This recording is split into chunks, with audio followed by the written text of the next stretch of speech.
الجحيم صلوه ثم في سلسلة درعها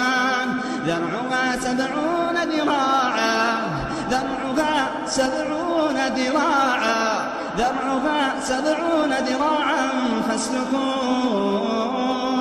إنه كان لا يؤمن